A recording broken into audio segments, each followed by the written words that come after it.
It was the ultimate conspiracy, the one that promised to expose it all. For years, a story has been building, whispered on the internet and shouted at rallies, that convicted sex offender Jeffrey Epstein wasn't just a predator, he was a blackmailer with a list of clients that could bring down the global elite. The expectation among many supporters of Donald Trump was electric. He was the outsider, the one man supposedly brave enough to pull back the curtain on the whole corrupt system. He, they believed, would be the one to finally unlock the secrets of Jeffrey Epstein. Then came the stunning reversal.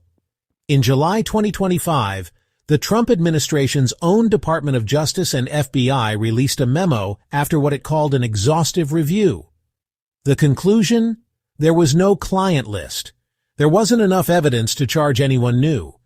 And the official story of Epstein's death, suicide by hanging, was reaffirmed. Case closed. The backlash from some of Trump's most fervent supporters was immediate and volcanic. They accused him of a cover-up, of becoming the very swamp he had promised to drain. This isn't just a story about a political promise. It's about a crisis of faith. It all leads to the one question now hanging over the White House. Why did Donald Trump break his promise on the Epstein files? What is he hiding? And is the biggest secret he's trying to protect his own?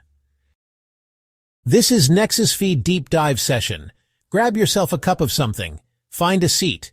This one promises to be explosive. Let's get started. The contradiction is staggering. First, there was the promise, or at least the strong suggestion, amplified across conservative media. A promise that a Trump presidency meant total transparency on one of the darkest scandals of our time.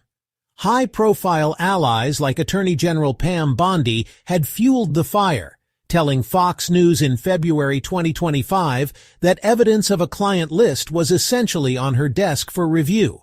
Then, the reversal.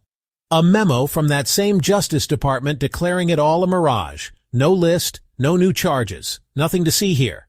And then, Trump himself, dismissing the firestorm he helped create.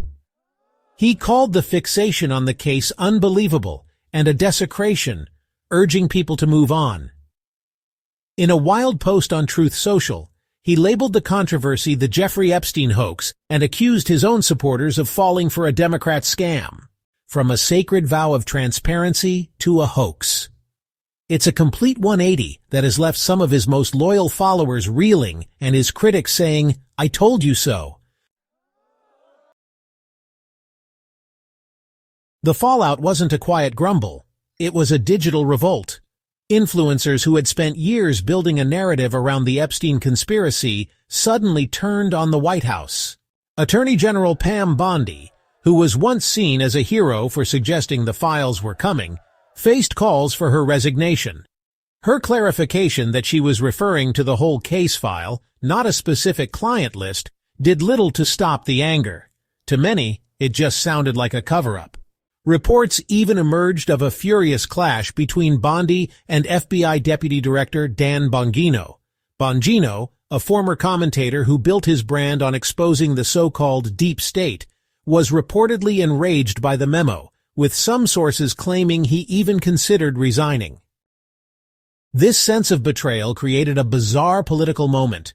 Democrats, who had long been the target of Epstein conspiracies, saw an opportunity and tried to force a vote on the House floor to compel the administration to release the files. The move put House Republicans in a terrible spot. Vote against their own president, or vote to keep the secrets. In the end, they chose secrecy. In a razor-thin vote of 211 to 210, they blocked the measure. Not a single Republican broke ranks to demand transparency, even those who had previously called for it. To the base, the message was clear. The establishment was closing ranks. To understand the betrayal, you have to understand the friendship. The connection between Donald Trump and Jeffrey Epstein wasn't a secret. It was a well-documented part of New York and Palm Beach high society. They moved in the same opulent circles starting in the late 1980s. There's archival footage from NBC News, shot in 1992, showing Trump and Epstein at Mar-a-Lago, laughing and pointing at women.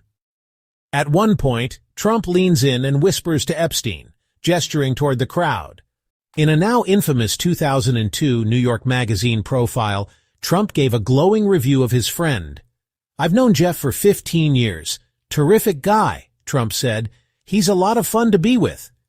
It is even said that he likes beautiful women as much as I do, and many of them are on the younger side. No doubt about it. Jeffrey enjoys his social life.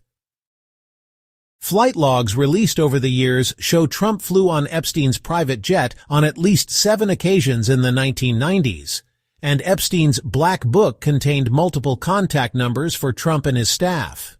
Of course, Trump and his allies now say they had a falling out over a real estate deal around 2004, and that he banned Epstein from his properties. Trump has insisted in recent years that he was not a fan of Epstein and hadn't spoken to him in over a decade. But for those who feel betrayed, this history is the foundation of their suspicion. They see a long friendship with a man who praised Epstein's taste in younger women, now acting as the sole gatekeeper of his secrets. This brings us to the central question: why?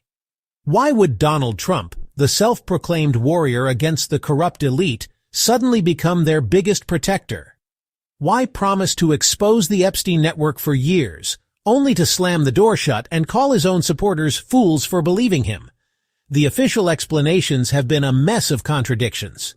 The administration pointed to the DOJ memo as if 2 pages could erase years of hype. Trump himself has been all over the place, calling the topic boring, then saying credible files should be released, and then blaming the whole thing on a hoax by his political enemies. This has forced many of his supporters to grapple with 2 terrifying possibilities. The first is that the deep state is even more powerful than they imagined. That Epstein's network is so vast and bipartisan that even Donald Trump was forced to back down. In this theory, Trump isn't the villain. He's a defeated warrior who took a shot at the establishment and lost. But there's a second, darker theory gaining traction.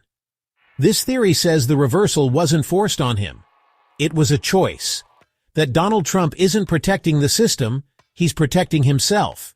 This is the great betrayal at the heart of the story. The horrifying possibility that the man who promised to expose the secrets is one of the secrets.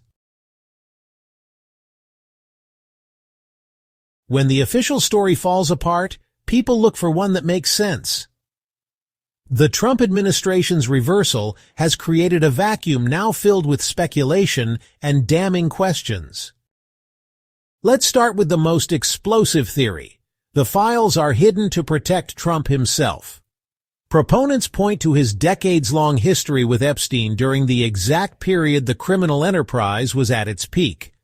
The 2002 quote calling Epstein a terrific guy who likes women on the younger side is on the record. Eyewitness accounts, like that of Florida businessman George Horaney, place Trump and Epstein together as the only male guests at a party with dozens of young women flown in for a calendar girl competition. While there is no public evidence linking Trump to any of Epstein's crimes, the circumstantial case is what fuels the fire. It's a suspicion that now haunts parts of his base. Even Elon Musk, a sometime ally, posted on social media that Trump himself is in the files, and that is the real reason they have not been made public, before later deleting the post. The second theory is that Trump is protecting the bipartisan establishment. Epstein's connections were famously diverse, including former President Bill Clinton and British royalty. A full, unredacted data dump could destabilize the entire political order. In this scenario, Trump's reversal isn't about self-preservation, but system preservation.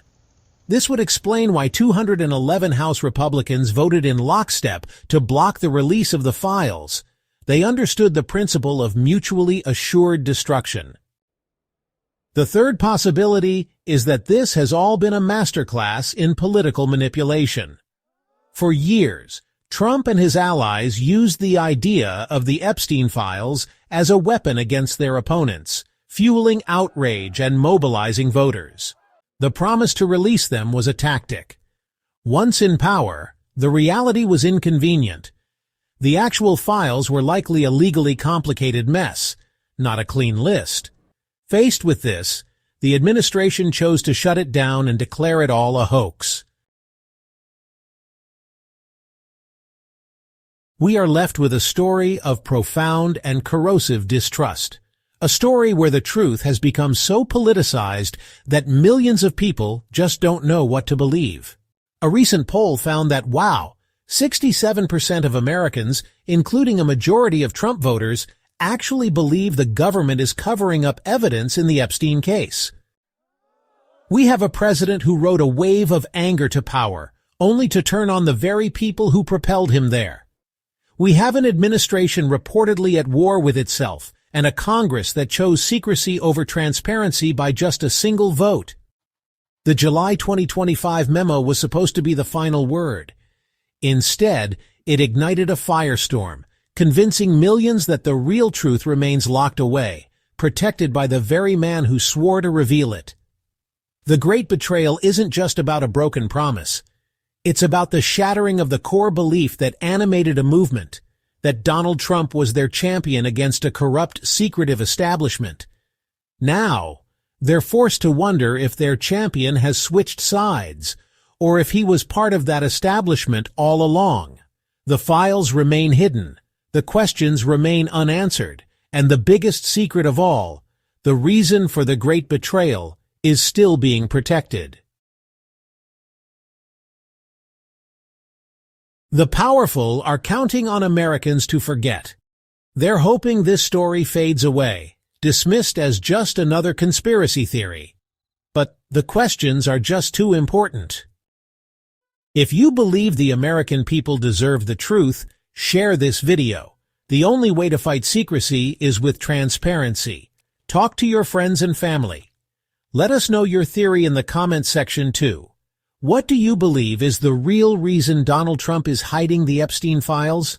Don't let them bury this story. Demand the truth. Thanks for watching this episode of Nexus-Feed Deep Dive. If you found it interesting, consider subscribing to the channel. We are new on YouTube, and subscribing is your only way of encouraging our efforts.